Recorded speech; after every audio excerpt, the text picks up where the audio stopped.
Who said secular is normal? Let's understand the word secular. Secular means everybody has the right to do what they want and we respect that.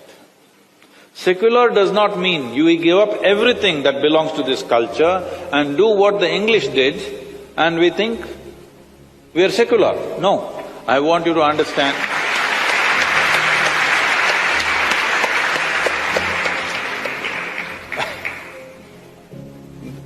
I want you to understand, even today in United States of America or UK, from where we think we imported our democracy,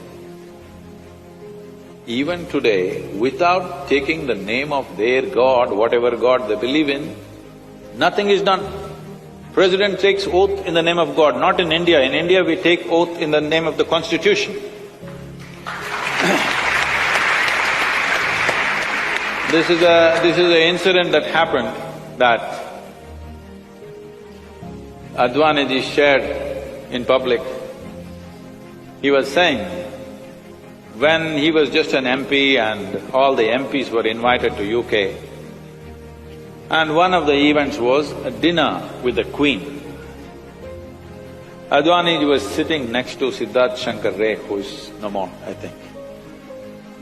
And everybody is assembled, Queen is sat down, Prime Minister sitting down, dinner is served, but everybody is waiting. So Siddharth Shankar Ray is hungry, he asks Advani, "What's happening? What are we waiting for? Queen is here, Prime Minister is here, why don't we eat?" So Advani told him, "This is not India, this is UK. The priest has to come and bless the food. Till then you can't eat it." I'm saying, we are misunderstanding secularism as a way of become irreverent towards everything.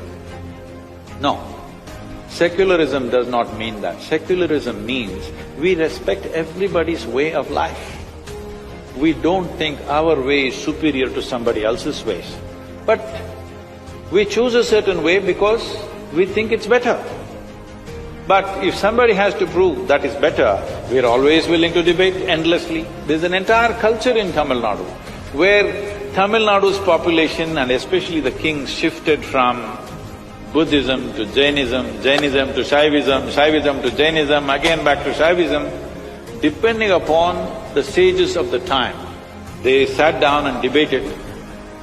In the debate, if the Jains convinced that this is the way, best way to do it, this will lead to better life, they all converted.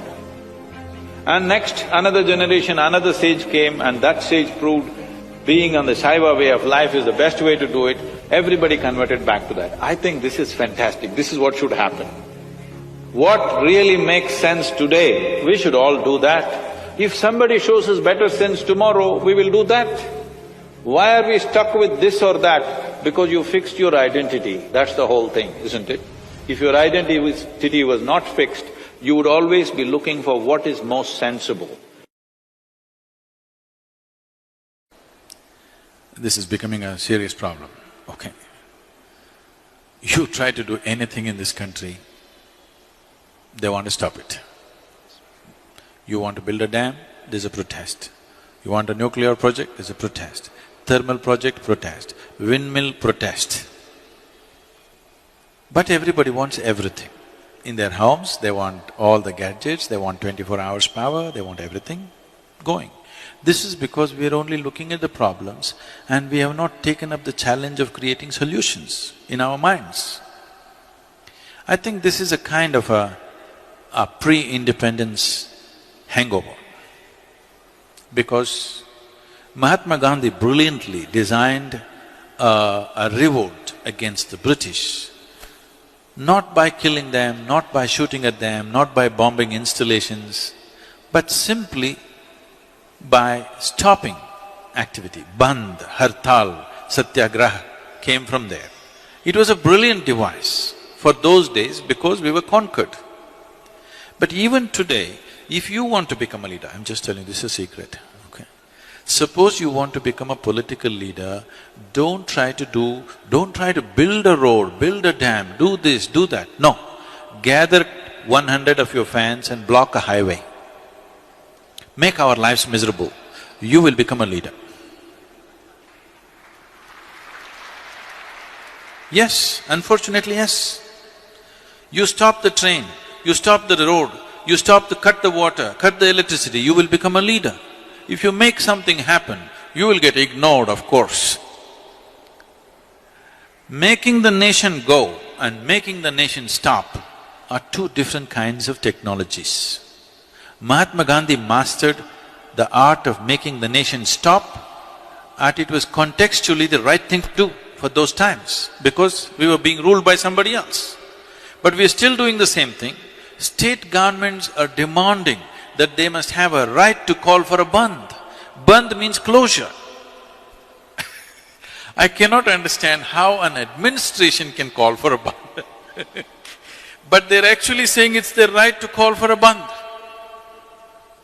Close down something and you'll rise in your prominence. This must change. We should never identify people who stop something in this country as leaders. This must be done by all the citizens. Whoever stops something in this nation should never ever be our leader. Whoever makes things happen in this country, he must be the leader, isn't it?